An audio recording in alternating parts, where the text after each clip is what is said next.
Hello and welcome to another episode of The Scramble. Thanks for joining us. I'm your host, Jason Hawley.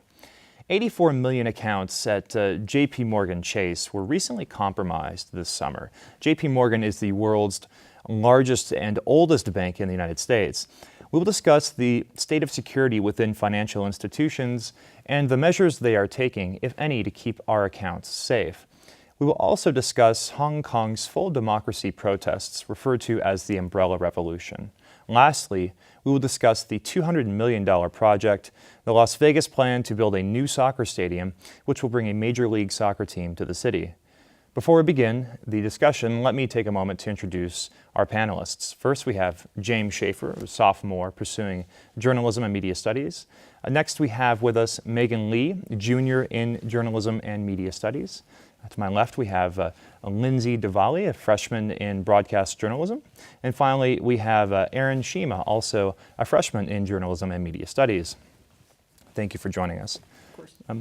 Just this summer, JP Morgan Chase incurred cyber attacks that compromised 76 million household accounts and upwards of 7 million small business accounts, making it one of the largest intrusions ever.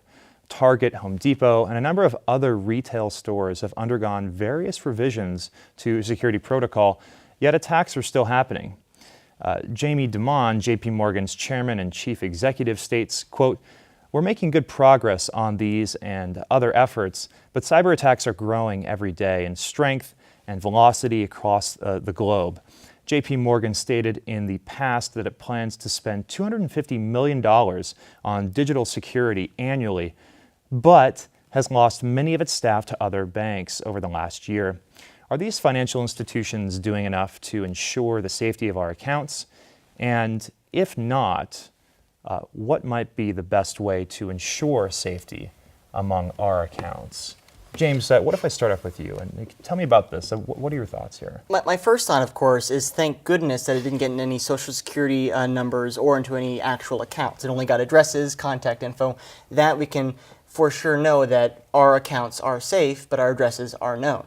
That being said, who should take care of this issue and what should be done? The issue is not who should take care of this issue, but who should we look to make sure this doesn't happen again. As to say, when Chase finally revealed in July that these accounts were hacked, it was revealed how they were hacked. They were hacked through backdoors and applications that were revealed that Chase had those applications. They had software on their computers that were found to have backdoors. The way that this was found by people offshore got into these accounts through those software programs. So if we need to look to what needs to be fixed, it's not what can Chase do, but we need to press on those software programmers to make sure that these programs are not hackable.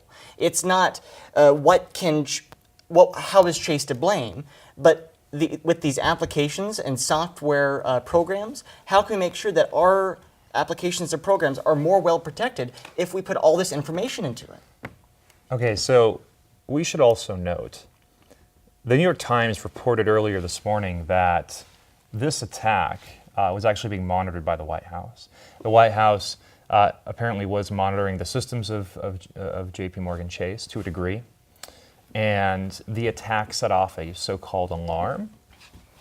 So this brings up another question with regard to security, with regard to oversight from the federal government. If the government was actually aware of these attacks, perhaps even before JP Morgan Chase was aware of them, what kind of issues does this raise with regard to national security, with regard to surveillance? I just feel that people are gonna hack in anyways. Like I'm sure it was said that this problem's not going to be exactly solved, rather than just probably like not as big of a problem. I know they put a lot of money into a better security system, but I think it's always going to be a problem because hackers are just getting better and better. They're learning more and more, and yeah, it does probably cause fear for national security, I would assume. Okay.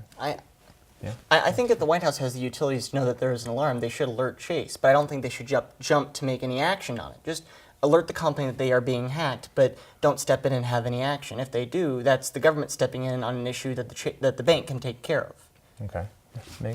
Also going off of what Lindsay said,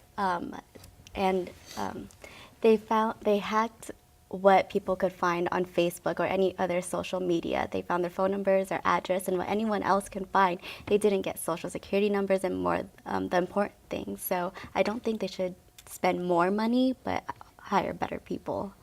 Okay.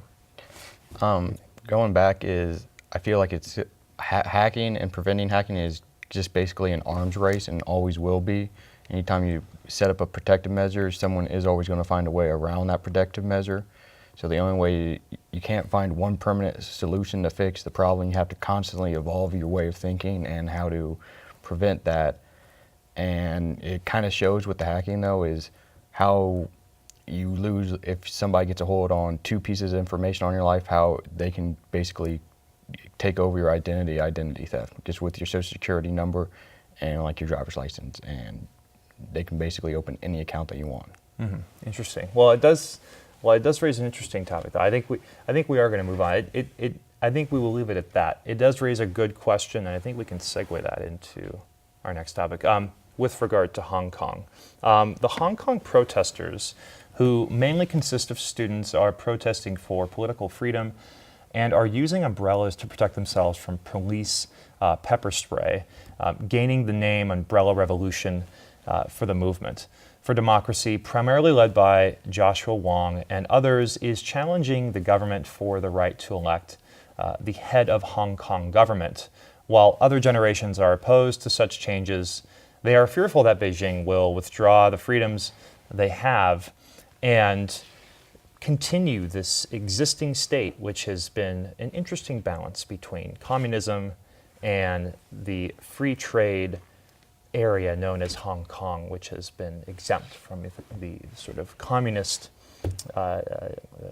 you could say, laws that have kept that from happening in other parts of China. James, what are your thoughts on this? Is democracy good for China? Is it good for anybody? Well, controlled democracy is the whole idea of what China is trying to output as what is productive and what keeps a balance. But when it comes to the byproducts of democracy, I don't want to say capitalism, but commerce. You look to Shanghai. Ever since China adopted this faux democracy of not elected leaders but appointed leaders, we see commerce being just sucked into China. I mean, China is starting to outconsume the United States, like in wine. China has now outconsumed the United States in wine consumption. And why? Because they have learned that being a communist state allows balance. Being a democracy allows commerce and business. And when you look to foreign, other nations to see what is more attractive, democracy obviously is more attractive than a communist state. But with that being said, look at Shanghai. Shanghai 10 years is not what it is today. It resembles more Hong Kong than it does Beijing. And that's because they have learned how to maintain a balance of a communist state, but understand the byproducts that can come out of it from a faux democracy, but more to a capitalistic, faux capitalism is what I like to use. They are able to accept the commerce that comes in, but they are not able to allow to their citizens the rights that, say, other democracies have. The ability to elect free leaders that aren't appointed to elect, which is what is being debated currently. Okay, so we're talking about here the ability for individuals within, let's say, China, in these areas, to take the money they make and actually invest outside of the country. We know they can invest elsewhere. Most of the time, okay? But with regard to this faux capitalism, what exactly are you saying? Are you saying that they can't, are there certain things that they are not able to do? I mean, it seems that they're able to do pretty much everything else that we're able to do. They can invest, they can buy property. Well, look at many of the companies that are in China. You find like the Foxconn facilities. Foxconn facilities allow for residency in these facilities. It's where we get most of our iPhones and iPads. In Shenzhen. In Shenzhen, China, in these Foxconn facilities. But these facilities are state-run. These aren't corporate. This isn't private land. This is a corporate property. So when we look to what the byproducts of capitalism, or what capitalism is, when you have a building, you have it on private land. Right. But most companies in China don't have that ability. So yes, they might be able to go online and, like you said, go into the stock market or invest, but they don't have the rights that we have. And for that, I think that's something that they yearn for. Okay, so what do you all think? Is democracy good? Is it good for China? I'll ask you that.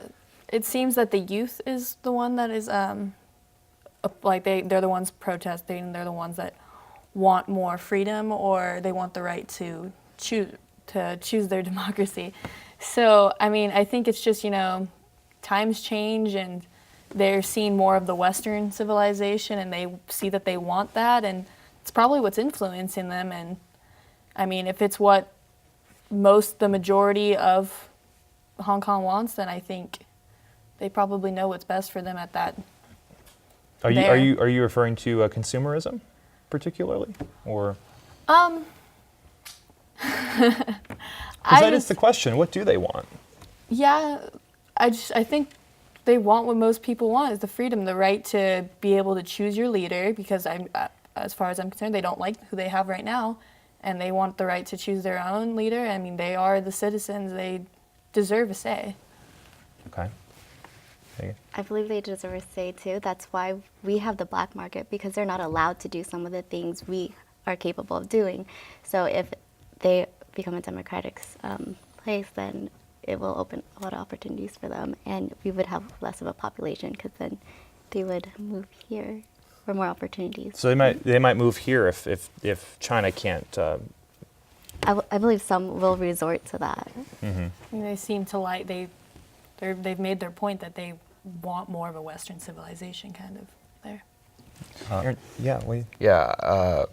Well, from what I've read and everything, it's not really if they want democracy or not. It's just that the wealth gap between the wealthy and the poor is just exploding, and the cost of living is going up, I believe, 300% there, and the average wage increase has increased by like maybe 20%. So it's not so much that they want democracy, they just want change, because whatever's going on for them is not helping out most people. It's helping out about the 10 most wealthiest men in Hong Kong. So I don't know if they really want democracy or socialism or anything. They just want something to change to help them out. Good point. And on that note, we will be back in just a few moments, but please stay with us.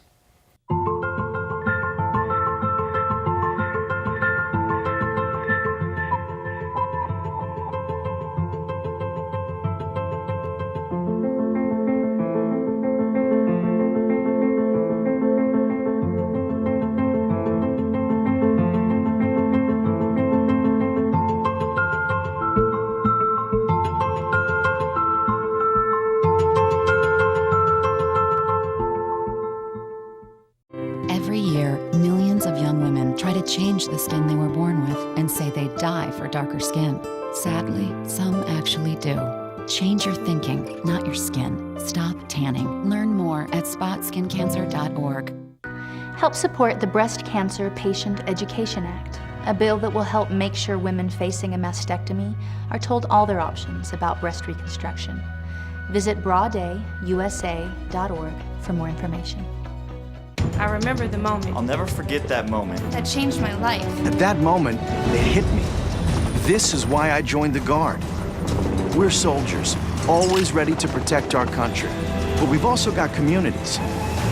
Family, friends, neighbors who count on us. I couldn't believe it. I just saved a life to somebody from my hometown. See what it means to be a citizen soldier at NationalGuard.com. I realized at that moment, these people really needed us. And I was going to make a difference, right here in my community. Be there for your community at NationalGuard.com. Wow, these are really good. You act surprised.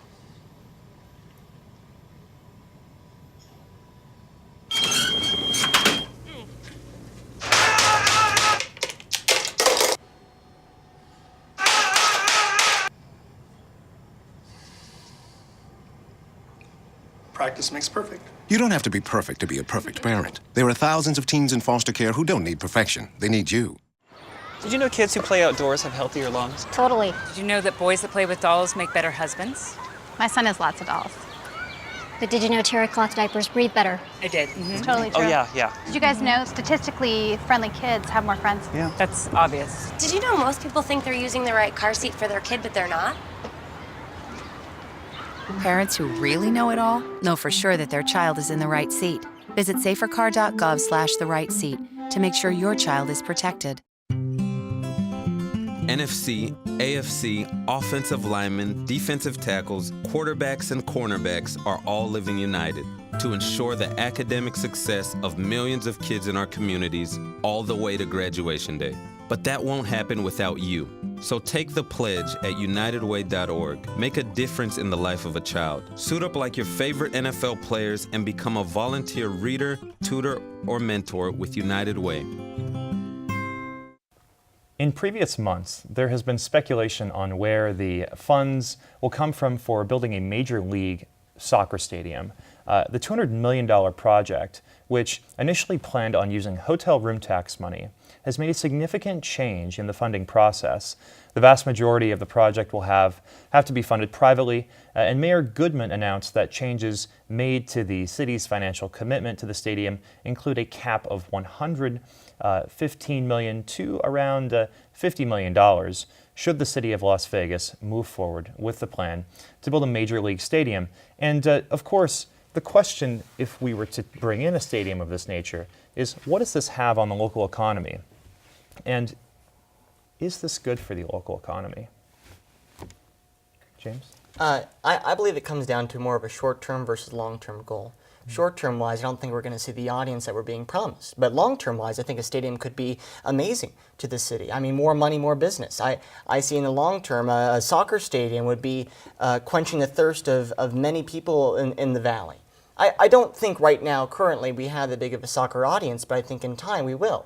I mean, think of it back when we had gosh, this is going to sound really silly, the Soccer Bowl, the World Cup. The World Cup. My gosh, Okay. sorry. That's the World American Cup. in me showing, sorry.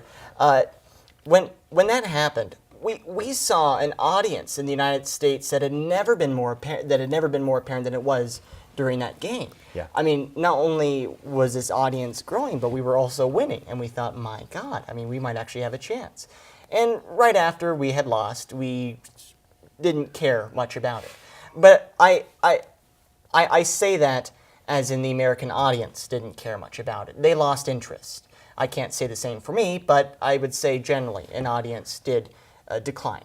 I would have to disagree with that just because I think now is an amazing time. I mean, the MLS is gaining huge international players. We are gaining, the fan base is huge. I mean, even like the Seattle Sounders are known for their games. It's an amazing fan base. And I think as the well-known fact that Las Vegas has not had pro sports teams, it's unfortunate that people who grew up here, locals, could not have that because of gambling issues. And if we're going to build a stadium and have a team, I think soccer is the best idea. It's going to bring, people are going to want to come, if they're going to want to support their team, they're going to come to away games in Las Vegas. Now tell me about this idea, because you are one of the team members on the UNLV soccer team, Yes. women's soccer team. Why? Perhaps you may not be able to answer this question, and that's okay. But in a general sense, what has been behind the increase in interest generally in soccer in the U.S.? I think it's completely how it's starting young. Everyone said, like anyone I talked to, I used to play soccer, and a lot of times now people are sticking to it. The people are starting their kids off young. We're getting these huge pro players. We now have international players. Clint Dempsey just got on the front of the new FIFA. That is a huge thing. He is right next to Messi, the best player in the world right now. Like, he is an American player. We are getting the players we're getting the recognition we've been needing. To do well, absolutely. Yeah. So it would be very exciting then. We could all probably perhaps agree that it would be exciting Oh, yes, of course. to have a professional soccer team here.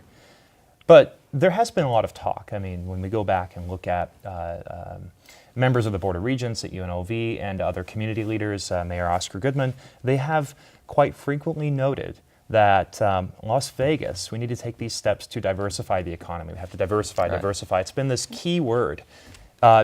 Is a stadium the key to diversification, Aaron? What do you think? Yes, I do.